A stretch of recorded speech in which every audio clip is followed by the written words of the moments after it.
Hello dear students. आप सभी लोगों को पता है कि कुछ दिन पहले ईरान और इजराइल के बीच जो युद्ध चल रहा था उसको लेकर के एक सीज़ फायर हो गया था। 13 जून को इजराइल ने ईरान पर हमला कर दिया था। उसके सो कॉल्ड न्यूक्लियर साइट्स पर हमला कर दिया था। उसके डिफेंस एयर बेसिस पर हमला कर दिया था और ये दावा किया था कि उसने इसे नष्ट कर दिया। और अमेरिका से मिलने के बाद अमेरिका ने फिर इसे अपने बी टू बॉम्बर्स के द्वारा ये बंकर बस्टर के नाम से जाना जाने वाला KUB-57 का मिसाइल का प्रयोग करके और नतांज, फोर्डो और इस्फहान 3 जगहों को निशाना बनाया था। उसका कहना था कि फोर्डो में जो न्यूक्लियर एनरिचमेंट का प्रोग्राम चल रहा है उसको हमने काफ़ी हद तक नष्ट कर दिया है।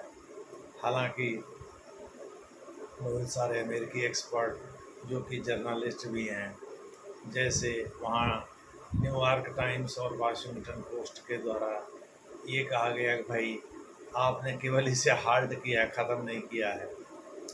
ख़त्म तब होता है जब लगातार आप इस पर प्रहार कर दे। एक बार 6 बम गिरा देने से ये नष्ट होने वाले नहीं हैं। दूसरे शब्दों में 6 मिसाइल के हमले से भले ही वो बंकर बस्टर थे, लेकिन 6 मिसाइल के हमले से वो नष्ट होने वाले नहीं हैं। उनको नष्ट करने के लिए आपको लगातार हमला करना चाहिए था। इस प्रकार से वहाँ के मीडिया के एक्सपर्ट्स ने ये बात कही। लेकिन अब इसमें जो भी सच्चाई हो, किंतु डोनाल्ड ट्रंप साहब इसको मानने को तैयार नहीं। उनका कहना है ईरान के परमाणु बम बनाने की क्षमता को हमने पूरी तरह से नष्ट कर दिया। आप सभी लोगों को पता है न्यूक्लियर एनरिचमेंट 60% के करीब कर दिया था आज ईरान ने। अगर 90% तक कर देता तो वो न्यूक्लियर वेपन बना लेता। हो सकता है उसको उन्होंने कहीं और शिफ्ट कर दिया गोपनीय तरीके से, जिसके बारे में मुझसे कोई खबर ना हो, यानी इजराइल की खुफिया एजेंसी जिसका बहुत भौकाल है वर्ल्ड में, उसको खबर ही न चला हो। तो उसी ने बताया होगा इजराइल को, इजराइल ने फिर अमेरिका को बताया होगा। लेकिन सच्चाई ये है कि फोर्डो नतांज और एक और जगह से इस्फहान, जहाँ पर हमला किया था अमेरिका ने, वहाँ से इनको शिफ्ट करके कहीं और कर दिया गया हो। ख़ास करके फोर्डो और नतांज से इनको शिफ्ट कर दिया गया हो न्यूक्लियर एनरिचमेंट प्रोग्राम को, और कहीं और कर दिया गया। यही तो अमेरिकी पत्रकार कह भी रहे हैं। मोटे तौर पर आप कह सकते हैं कि अमेरिकी राष्ट्रपति की दलील अपनी कुछ और है, लेकिन मीडिया रिपोर्ट्स की दलील कुछ और है। इसी बीच जो है खबर ये भी आई है कि अली लारिंजानी, जो कि वहाँ 67 वर्षीय अली खामनेई, जो कि ईरान के सर्वोच्च नेता, उनके एडवाइज़र हैं, टॉप एडवाइज़र हैं लारिंजानी, उन्होंने कहा है कि भाई ऐसा है सीज़ फायर तो एक बहाना है। अमेरिका और इजराइल फिर से ईरान पर हमले की योजना बना रहे हैं। इसको लेकर के सनसनी फैल गई है। और यह है कि अमेरिका ने खुद जानबूझ करके मीडिएशन किया इस मामले में। ईरान तो सीज़ फायर चाहता ही नहीं था। अमेरिका ने ज़बरदस्ती घुस नाक गड़ा करके सीज़ फायर कराया, यानी ईरान पर दबाव बना करके इसका सीज़ फायर कराया। यही बात घुमा फिरा करके जो वहाँ के विदेश मंत्री हैं वो भी कह रहे हैं, यानी अरागची भी कह रहे हैं कि भाई अमेरिका ने ही ये सीज़ फायर कराया, अमेरिका ही इसके लिए जिम्मेदार भी होगा, इस सीज़ फायर के कंटिन्यूटी के लिए।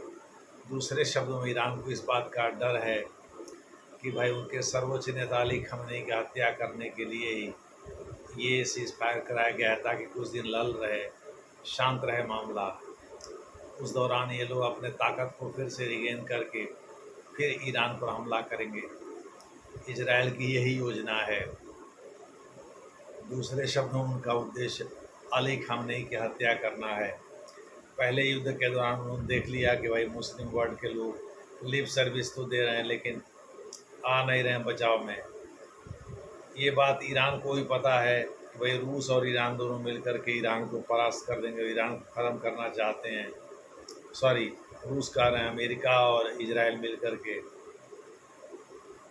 ईरान को ख़त्म करना चाहते हैं और वो ख़त्म कर भी देंगे। अमेरिका और इजराइल से एक साथ लड़ना ईरान के बूते की बात नहीं है, ये बात ईरान को भी पता है। और ये बात अच्छी तरह से पता है कि सीज़ फायर एक बहाना हो सकता है अपने स्ट्रेंथ को रिगेन करने का, खास करके इजराइल के द्वारा। इजराइल तो अली खामेनी की हत्या की योजना बना रहा है, बहुत पहले इसकी घोषणा कर चुका है। पहले युद्ध के दौरान वो देख चुका है कि भाई ईरान की मदद करने के लिए कोई आया नहीं, यहाँ तक कि टर्की ने भी, टर्की में जहाँ यहाँ ईरान के रिक्वेस्ट पर OIC की मीटिंग बुलाई गई थी, ऑर्गेनाइजेशन ऑफ इस्लामिक कोऑपरेशन की, पहले कॉन्फ्रेंस के नाम से जाना जाता था। वहाँ टर्की के जो राष्ट्रपति हैं रेसेप तैयब एर्दोगन, वो भी दुनिया भर का फायरी स्पीच दिए, लेकिन जुबानी जंग तक ही चीज़ें सीमित रहीं। एक्चुअल ग्राउंड पर जो है कुछ उतरा नहीं। दूसरे शब्दों में कोई सैन्य सहायता नहीं पहुंची ईरान को। और तो और ईरान ने जो उदिद एयर बेस है, उदिद बेस है आप कह सकते हैं, वहाँ ज़्यादातर तो हवाई अड्डे, हवाई जहाज़ ही, लड़ाकू आप विमान ही स्टेशन हैं, लेकिन कुछ नेवल फोर्सेज भी उसके पास हैं स्थित, मैरीन कमांडो भी हैं। तो इस प्रकार से वो अमेरिका का ही कतर में एक प्रकार से उदिद एयर बेस बहुत ही मुफीद, बहुत ही कारगर रहा है। 15 एयर बेसेज हैं गल्फ कंट्रीज़ में। अमेरिका के इसमें सबसे बड़ा air base Udeid air base Iraq का ही है। तो उस पर बता करके ईरान ने हमला किया, यानी अमेरिका को पहले इन्फॉर्म कर दिया था। दूसरे शब्दों में ये फ्रेंडली फाइट तो नहीं थी, ये ईरान को पता है अच्छी तरह। हालांकि ईरान अंदर अंदर जल भुन रहा होगा, क्योंकि उसके द्वारा समर्थित जो हसन नसरुल्लाह है, हिजबुल्लाह का चीफ सेक्रेटरी जनरल था उस समय, उसकी हत्या कर दिया था इजराइल ने। उसके बाद उसका एक रिलेटिव था दूर का, भैया भतीजा था, उसकी भी हत्या कर दिया था। तो इस प्रकार से जो है इजराइल ने हनीएव को मार दिया था ईरान में, जो कि हमास का चीफ था, इस्माइल हनीएव। उसके बाद से सिनवात्रा की भी हत्या कर दिया, जिसके इशारे पर सुपरनोवा फेस्टिवल मनाने के दौरान इजराइल के दक्षिणी इजराइल में सुपरनोवा फेस्टिवल जो इजरायली मना रहे थे, यहूदी मना रहे थे, उन पर हमला बोला गया था। और उसमें बच्चों और बीवियों के, बच्चों और महिलाओं के साथ ज़बरदस्त अत्याचार किया गया था।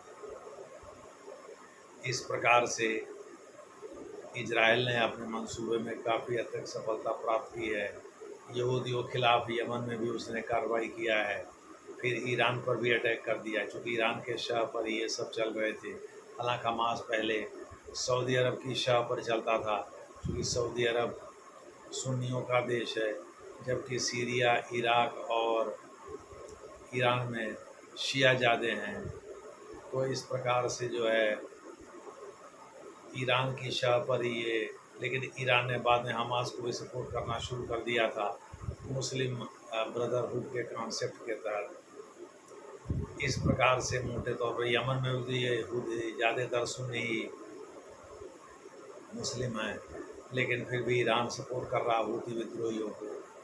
तो इस प्रकार से जो है ईरान लगातार मुस्लिम जो विद्रोही गुट है इजराइल के खिलाफ, उनको समर्थन दे रहा था। इसीलिए इजराइल ने ईरान पर ही हमला बोल दिया। और ईरान के जो सर्वोच्च नेता अली खामेनी, उनसे बहुत चिढ़ता है अमेरिका, खास करके डोनाल्ड ट्रंप साहब। रिपब्लिकन पार्टी बहुत ज़्यादा चिढ़ती है, उसमें भी डोनाल्ड ट्रंप साहब पर्सनल इसको अपने ईगो पर लेते हैं। बहरहाल, क्या वास्तव में लारेंजानी जो चीफ एडवाइज़र है आप कह सकते हैं अली खामेनी के, उनके अनुसार जो उन्होंने दो बातें कही हैं भाई, एक तो अमेरिका के रिक्वेस्ट पर ये सीज़ फायर हुआ है, दूसरा इजराइल फिर से स्ट्रेंथ रिगेन कर रहा है, वो चाहता अली खamenei की हत्या करना। तो क्या ये इन दोनों में सच्चाई, अगर ये सच्चाई है तो फिर तो ये बहुत ही ख़राब बात है भाई, सीज़ फायर टूट जाएगा, इससे ईरान और बौखलाएगा और तेल संकट भी पैदा हो जाएगा विश्व में, जैसे पहला तेल संकट 1973 में पैदा हुआ था। उसी के बाद तो G7 देशों का गठन हुआ था।